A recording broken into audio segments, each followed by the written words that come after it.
Hello class, welcome to पाठशाला।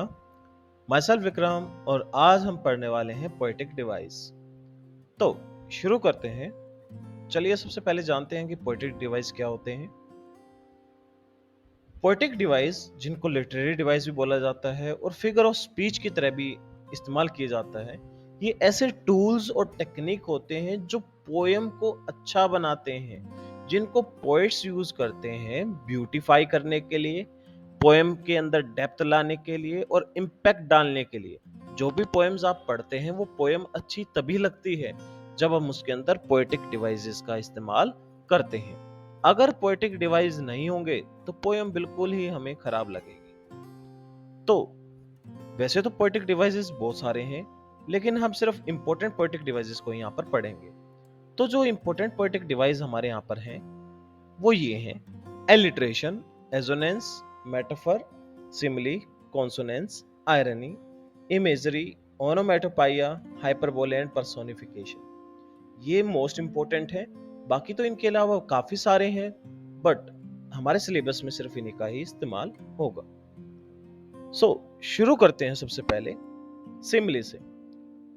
जैसा कि आप देख पा रहे हैं, simile is a comparison between two unlike things using like और एज।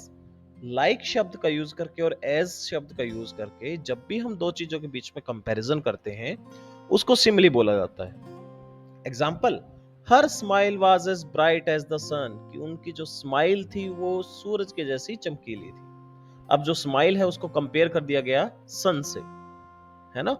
अब यहाँ पे देखो, as bright as the sun, as शब्द का यूज किया गया है ना, तभी यहाँ पर क्या है, सिमिली है। जैसे हम इस्तेमाल करते हैं ना, एज फास्ट एज चीता, चीते के जैसा fast, as clever as a fox, लोमड़ी के जैसा चालाक, as intelligent as an owl, owl के जैसा इंटेलिजेंट। तो एज या लाइक शब्द कहीं पर भी आ जाए किसी भी पोयम में, सो ध्यान रखिएगा वहां पर कौन सा आपके पास पोएटिक डिवाइस रहेगा, सिमिली। इससे नेक्स्ट है हमारे पास मेटाफर। जब भी हम मेटाफर की बात करते हैं ये सिमिली के जैसा ही है, लेकिन यहाँ पर डायरेक्ट कंपैरिजन होता है, वहां पे इनडायरेक्ट था। वहां पे लाइक और एज शब्द का इस्तेमाल कर रहे थे, यहाँ पर बिना लाइक और बिना एज शब्द का इस्तेमाल करके दो चीजों को कंपेयर कर दिया जाएगा, दो चीजों को आपस में रिलेट कर दिया जाएगा।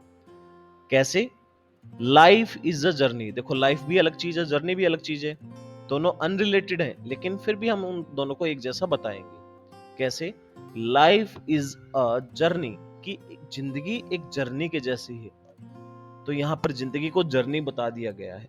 सो इस चीज को बोलते हैं metaphor. Life is a journey.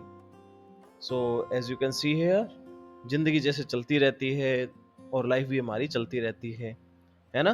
और सेम वो जो चलना होता है वो एक जर्नी के ही जैसा होता है। So this type of things जो हम पोएम्स के अंदर इस्तेमाल करते हैं उनको मेटाफर बोला जाता है। फिर उसके बाद है हमारे पास पर्सोनिफिकेशन, बहुत ही अच्छे से यूज किया जाने वाला पोएटिक डिवाइस और बहुत ही इंपॉर्टेंट भी।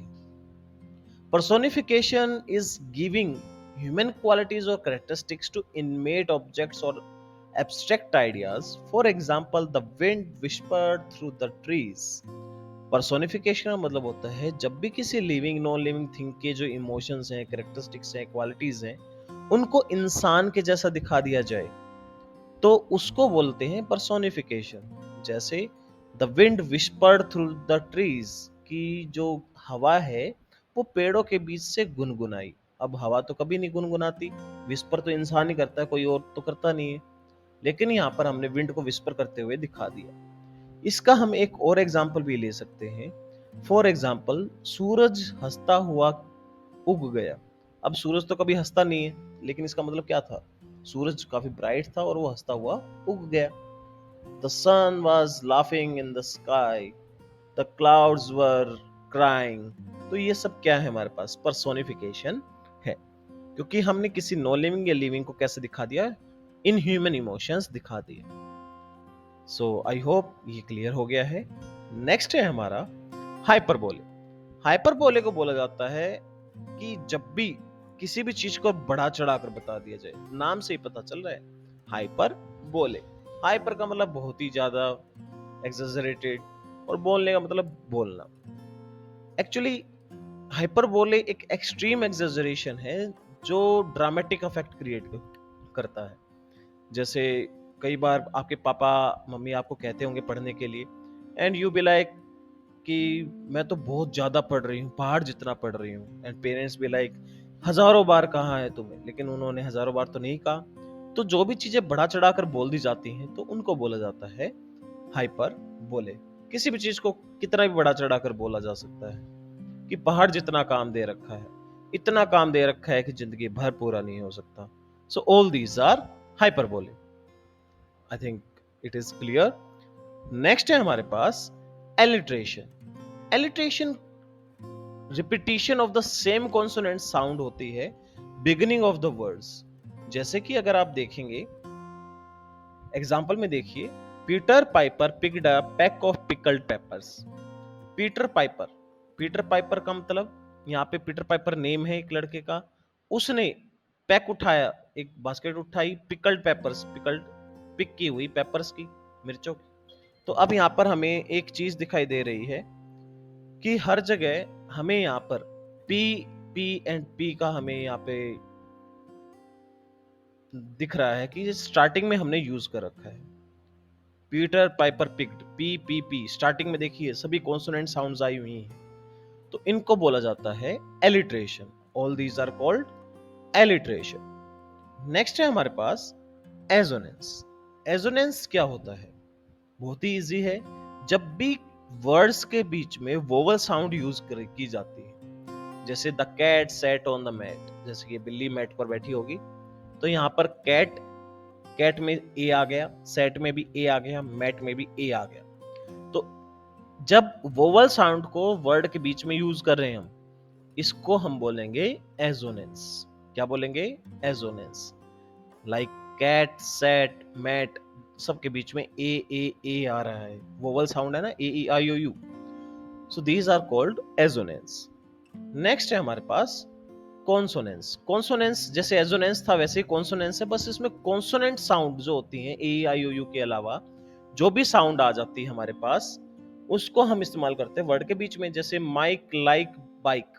अब यहाँ पे के एंड के, माइक में भी के, लाइक में भी के, एंड बाइक में भी के का हमने यूज करा है, जो के क्या है? कॉन्सोनेंट साउंड है। तो इस चीज को हम बोलते हैं कॉन्सोनेंस, मतलब पर्टिकुलर कॉन्सोनेंट साउंड बार बार आपके आने लग जाए। यहाँ पे एजोनेंस भी है क्योंकि आई शब्द का भी यूज हो रखा है, जैसे माइक, लाइक, हिज, बाइक, आई शब्द का भी यूज कर रखा है, तो एजोनेंस भी है यहाँ पर और कॉन्सोनेंस भी है। नेक्स्ट है हमारे पास ओनोमेटोपाइया। ओनोमेटोपाइया सिंपल सा होता है कि जब भी कोई आवाज है उसको आप लिख दो। whenever you write a voice or a sound in written form, it is called onomatopoeia। Imitate, sound को इमिटेट करने के लिए, जैसे सांप क्या करता है? हिस करता है, तो आप सांप की आवाज को लिखते कैसे हैं? एच आई डबल एस से। दरवाजा कोई थपथपा रहा है तो उसको आप कैसे लिखेंगे? Bank, B A N G. फिर मधुमक्खी कैसे करती है? बज, बी यू डबल जेड। सो एक ये चीज हमने, जब भी साउंड को लिख दिया जाए तो वो क्या कहलाएगा? ओनोमेटोपाइया। अब इसी में नेक्स्ट आ जाता है इसी के जैसा लेकिन थोड़ा सा अच्छा, इमेजरी। अब इमेजरी क्या होता है? जब भी बहुत ही ज्यादा डिटेल चीजों को बता दिया जाए, जब पोएट या आपका जो राइटर है वो बहुत ही ज्यादा डिटेल चीजें बताने लग जाए आपको, तो वहां पर इमेजरी होती है। जैसे हैरी पॉटर में कितनी डिटेल में आपको वो दिखाई गई थी ना, उनका स्कूल दिखाया गया था, तो वैसे ही यहाँ पर देखो, जैसे ये जो सीनरी है, सीनरी को कैसे डिस्क्राइब कर रखा है? The golden sun sank behind the purple mountains, painting the sky in hues of pink and orange. हर एक चीज की डिटेल शो कर रखी है कि सन कैसा है? गोल्डन है। माउंटेन कैसे है? पर्पल है। स्काई कैसा है? पिंक एंड ऑरेंज है। सो यहाँ पे जब सारी चीजें इन्होंने डिस्क्राइब कर रखी हैं, तो इसको, इस चीज को हम क्या कैसा बोलेंगे? Imagery. What we call it? Imagery. बहुत ही ज्यादा डिटेल में चीजों को बताना। After that we have symbolism. Symbolism होता है कि जब एक चीज दूसरी चीज को रिप्रेजेंट कर रही हो डीपर मीनिंग के साथ। जैसे हमें यहाँ पर जो दो व्हाइट डाउस दिखाई दे रहे हैं, ये दोनों व्हाइट डाउस सिंबलाइज कर रहे हैं किसको? पीस को, शांति को। अब कहीं किन्हीं भी दो देशों के बीच में समझौता होता है तो उन दोनों देशों के बीच में जो शांति के लिए एग्रीमेंट बनाया जाता है, एग्रीमेंट के ऊपर डाउ का साइन होता है, दैट मीन्स पीस। ये पीस को सिंबलाइज कर रहे हैं। सो ऐसे ही बेड़िया टूटने का सिंबल है हथकड़ी का टूटना। सो ऐसे अलग अलग हम सिंबल्स का यूज करते हैं।